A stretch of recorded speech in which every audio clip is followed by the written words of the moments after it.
Assalamualaikum warahmatullahi wabarakatuh. Halo Sobat Mansa dan juga teman-teman di seluruh penjuru dunia. Ketemu lagi barengan aku Silva Dewa Lestari dalam segmen Bateta, bercerita tentang pengetahuan podcast resmi Man1 Musi Banyuasin. Teman-teman, hari ini kita juga punya judul. Judul kita hari ini adalah Perempuan Menginspirasi Jejak Kartini di Dunia Pendidikan. Dan tentunya kita hari ini ngobrol nggak sendirian, karena kita bakalan ditemenin tamu spesial kita yang sudah kita kenal. Beliau adalah Wakil Kesiswaan Man1 Musi Banyuasin, Ibu Haja Marta Listiana, SAG MPD. Halo Ibu, apa kabar hari ini? Alhamdulillah. Alhamdulillah baik. Gimana Bu, lancar hari ini kan? Alhamdulillah lancar. Insya Allah lancar. Di Man1 Musi Banyuasin ini kita sudah melaksanakan tadi apel dalam rangka memperingati Hari Raden Kartini. Pembukaan lomba. Pembukaan lomba dalam rangka memperingati Hari Raden Ajeng Kartini. Di antaranya juga kita sudah membuat lomba fashion show, kemudian ada juga pembacaan puisi Kartini dan lain sebagainya. Tepatnya pembacaan surat-surat Kartini. Oke, nah itu yang paling berkesan ya kayaknya. Baik Bu, kalau ngomongin tentang Raden Ajeng Kartini nih ya Bu, kita melihat di zaman Gen Z yang sekarang, banyak sekali, apalagi di Man1 Musi Banyuasin, kira-kira sudah mencerminkan belum sikap Raden Ajeng Kartini dalam aspek seperti pembelajaran. Dengan kita lihat Raden Ajeng Kartini adalah sosok yang sangat bersemangat, yang sangat memperjuangkan pendidikan.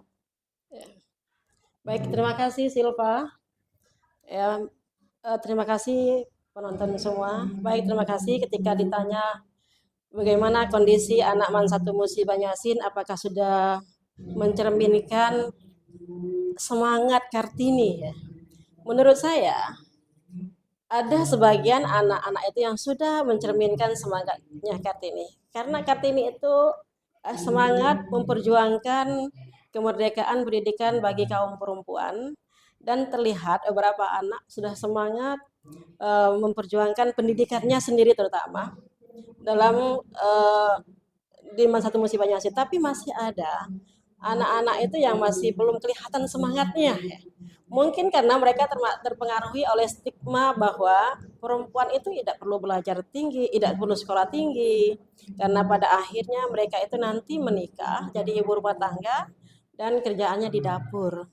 Tapi di antara mereka itu banyak sekali saya melihat bahwa anak-anak Man1 Musi Banyuasin itu penuh semangat, bahwa mereka harus belajar dan sekolah yang tinggi agar mereka bisa berprofesi nantinya sesuai dengan apa yang mereka cita-citakan. Seperti itu Silva. Jadi memang perempuan di Indonesia ini tidak harus hanya berkutat di dapur, tapi juga harus memperjuangkan pendidikan yang tinggi.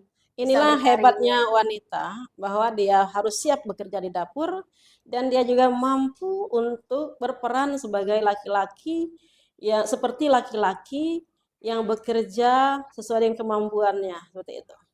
Sesuai dengan cita-cita. Baik. Ya. Kalau kita lihat di Man1 Musi Banyuasin ya Bu, apalagi di Man1 Musi Banyuasin kan ada organisasinya. Apakah kira-kira dengan adanya organisasi kita bisa lebih mencerminkan dan meneladani sikap Raden Ajeng Kartini? Iya, bisa seperti itu, karena saya lihat ada 4 organisasi di Man1 Musi Banyuasin yang kita sering singkat dengan POTRU. Ada OSIM, ada ROHIS, ada TSC ini ya, dan UKS. Saya lihat yang perempuan-perempuan malah jauh lebih semangat, apalagi di UKS ketuanya perempuan. Walaupun OSIM, TSC, dan ROHIS itu laki-laki yang jadi ketua, tapi yang perempuan banyak yang lebih semangat dalam melaksanakan tugas mereka sebagai pengurus organisasi. Oke, baik. Jadi memang dengan adanya organisasi kita bisa meneladani juga sikap-sikap para pahlawan kita yang telah gugur. Baik Bu, kemudian kita melihat juga ya siswa-siswi di Man1 Musi Banyuasin ini ada tidak yang pernah membuat Ibu merasa bangga sekali? Kira-kira di momen apa itu? Kalau momennya saya tidak jelas, tetapi yang jelas banyak, terutama mereka yang sudah alumni, walaupun penilaian saya ya akhir-akhir ini generasi ini yang perempuan tuh lebih banyak kurang semangatnya ya. Iya. Terlihat dari mengikuti kegiatan-kegiatan ekskul ya. Iya. Tetapi yang dulu pernah saya bangga dengan anak-anak Man1 Musi Banyuasin ini, ada yang mereka itu jago dalam menulis. Dan sekarang juga ada yang mereka bisa apa ya menjuarai pertandingan turnamen yang perempuan. Seperti untuk spesifikasi orangnya dan kegiatan apanya, kadang-kadang sekarang saya nggak ingat jelas Mbak Silva. Jadi tentunya semuanya membanggakan. Iya, semuanya Iya. membanggakan. Ya, walaupun sebagian besar ada yang masih kurang motivasi barangkali ya. Iya. Mungkin pengaruhnya juga kebiasaan di rumah, dan mungkin kadang-kadang ada juga yang pengaruh ekonomi seperti itu ya. Merasa rendah diri seperti Iya. itu. Tapi sebenarnya pada eh, secara keseluruhannya itu kelihatan semangatnya. Oke, jadi memang semuanya itu membanggakan, Iya. ya. Tapi memang ada yang perlu dibimbing lagi. Iya. Baik, Ibu, Siva sendiri melihat Ibu pendidikannya sudah sangat tinggi, sudah menjadi wakakesiswaan di MAN 1 Musi Banyuasin, sudah melewati berbagai macam fase pendidikan. Kira-kira nih, ada tidak momen sulit di mana Ibu merasa bahwa ini sangat sulit dalam mencapai pendidikan yang tinggi itu sendiri? Karena banyak anak-anak yang tidak melanjutkan pendidikannya karena merasa tidak kuat dengan semua pembelajaran yang ada. Ya, ya tentu saja saya belum terlalu tinggi Pak, baru S2. Itu pun S2 itu baru dicapai menjelang seperti ini ya. Ibu tidak ngomong tua karena Ibu belum tua ya. Oke. Ya tentu saja kesulitan itu banyak. Terutama ketika kita belajar di fakultas, di suatu jenjang pendidikan di mana tidak seluruh mata kuliah itu kita mampu untuk menguasainya. Iya. Dan tidak semua mata kuliah itu mata kuliah yang kita sukai. Maksud Ibu tuh yang bisa kita nikmati gitu ya. Ada memang sebagian mata kuliah atau mata pelajaran itu ketika kita belajar itu kita sangat menikmati. Tetapi kadang-kadang di satu mata kuliah atau mata pelajaran itu ketika kita belajar itu semakin kita baca, semakin kita pelajari, semakin terasa sulit. Nah, itu barangkali yang membuat saya merasa bahwa tidak mudah kita untuk menyelesaikan satu jenjang pendidikan dan harus berjuang. Apalagi mungkin faktor eksternal yang kadang-kadang mempengaruhi kita, di mana pada suatu waktu kita harus memikirkan, selain memikirkan pelajaran, kita juga harus memikirkan tugas-tugas kita lain sebagai perempuan, sebagai manusia seperti itu ya, bukan sebagai pelajar atau sebagai mahasiswa, tetapi sisi lain dalam kehidupan kita yang kadang-kadang menguras tenaga dan energi dan membuat kita ketika belajar itu kadang-kadang terasa ngeblank, susah seperti itu. Belum lagi zaman Ibu kuliah dulu, ya. Mungkin pengaruh kuliah S1 ya, ya. Mungkin pengaruh ekonomi seperti itu ya.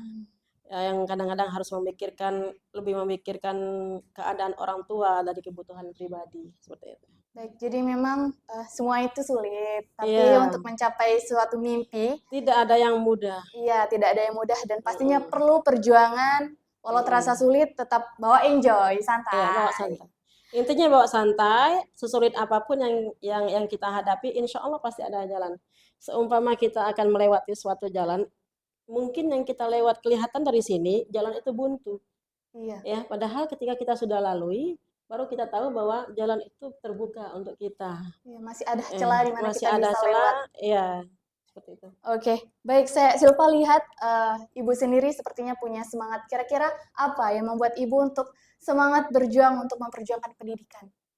Ya, yang pertama bahwa kita sebagaimana perintah Rasulullah bahwa kita harus menuntut ilmu dari lahir sampai liang kubur. Rasulullah juga mengajak kita untuk menuntut ilmu walaupun sampai ke negeri Cina. Itu bukan hanya untuk laki-laki, ya. Tapi kaum perempuan juga. Dan kita juga punya potensi, kita juga punya cita-cita, dan jangan sampai kita harus mengisolasi harapan dan cita-cita kita hanya karena stigma orang luar. Jadi semangat inilah yang membuat saya merasa bahwa saya mampu dan saya harus bisa, saya harus berhasil, karena Ibu juga hidup di zaman di mana perempuan-perempuan itu sudah ada yang bisa berkarya. Jadi kenapa kita tidak bisa seperti mereka? Okay. Nah, itu yang menjadi semangat. Jadi saya harus bisa. Jadi memang sebagai perempuan seperti balik ke tadi, pembicaraan tadi, kita tidak hanya berkutat di dapur, Iya. tapi kita harus memperjuangkan pendidikan. Kita harus bisa bekerja ketika kita di dapur sebagai ibu dengan dasteran, tetapi kita juga harus mampu menjadi perempuan di luar yang bisa pakai jas, blazer, untuk menunjukkan kemampuan kita seperti itu. Oke, selanjutnya nih Bu, kira-kira Ibu ada pesan nggak untuk siswa-siswi di Man 1 Musi Banyuasin, bagaimana untuk caranya biar bisa lebih meneladani Raden Ajeng Kartini di zaman yang sering kita dengar istilah Gen Z, di mana banyak yang suka males-malesan katanya karenanya masih Gen Z gitu. Ya baik, untuk anak-anak Man 1 Musi Banyasin, terutama yang perempuan, ya masalah generasi Gen Alpha, Gen Z ataupun generasi apapun, tetap saja kita harus menjalani kehidupan kita, ya.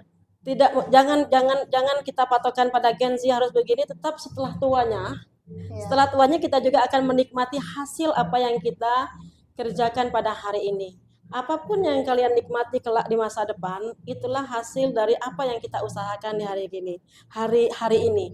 Jadi oleh karena itu anak-anak tetap semangat. Kita sebagai perempuan jangan mudah dilemahkan hanya karena jenis kelamin, jenis gender kita.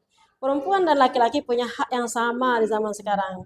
Kita berhak menjadi apapun yang kita sukai, kita berhak menjadi apapun yang kita inginkan, asal tetap berada dari role agama, ya. Jangan sampai karena kita merasa bahwa katanya perempuan itu harus bebas, akhirnya kita melupakan tugas kita sebagai hamba, seperti itu. Kewajiban dan tugas kita sebagai hamba. Seperti contohnya Mbak Silva, ya.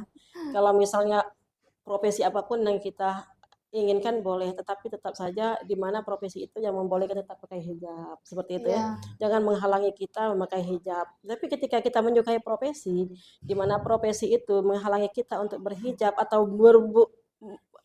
beribadah seperti itu, lebih baik itu kita pikirkan ulang. Jadi memang pendidikan di Indonesia ini harus rata, harus sama. Antara laki-laki dan perempuan harus sama. Raden Ajeng Kartini sudah memperjuangkan perempuan untuk berhak menerima pendidikan, walaupun bertahap, ya. Di awalnya boleh perempuan itu belajar, tapi dengan batasan-batasan tertentu. Bahwa profesi ini boleh perempuan, profesi itu untuk laki-laki. Jurusan-jurusan ini bagusnya, sebaiknya harus laki-laki jurusan ini, perempuan, tapi sekarang tidak. Perempuan boleh jadi insinyur kalau zaman dulu, kalau sekarang sudah sarjana teknik. Perempuan boleh ngambil teknik mesin. Baik, saran untuk generasi Gen Z zaman sekarang, tetaplah semangat, tetap belajar, bahwa kehidupan kita yang menentukan kita sendiri. Jangan kalian terlena oleh sosmed zaman sekarang, apalagi game. Yang saya lihat anak Gen Z itu hobinya main game. Yakinlah bahwa kita hidup di dunia nyata, dan apa yang kita dapatkan nanti tergantung dari usaha dan perjuangan kita saat ini. Baik, jadi memang kita harus menjalani hidup ini dengan benar-benar sungguh-sungguh. Jangan main-main, jangan hanya terfokus dengan game dan lain sebagainya. Terutama anak perempuan, jangan sampai perjuangan RA Kartini memperjuangkan perempuan di Indonesia ini menjadi sia-sia. Karena tentunya ketika kita pengen sebuah kesuksesan, maka kita harus meraihnya dengan usaha yang juga tidak kalah besar. Oke, baik Ibu, terakhir nih ya Bu, pesan untuk perempuan-perempuan hebat di luar sana. Boleh Ibu kasih sedikit pesannya? Terakhir, ya? Iya. Baik, untuk perempuan-perempuan hebat atau yang belum hebat ini?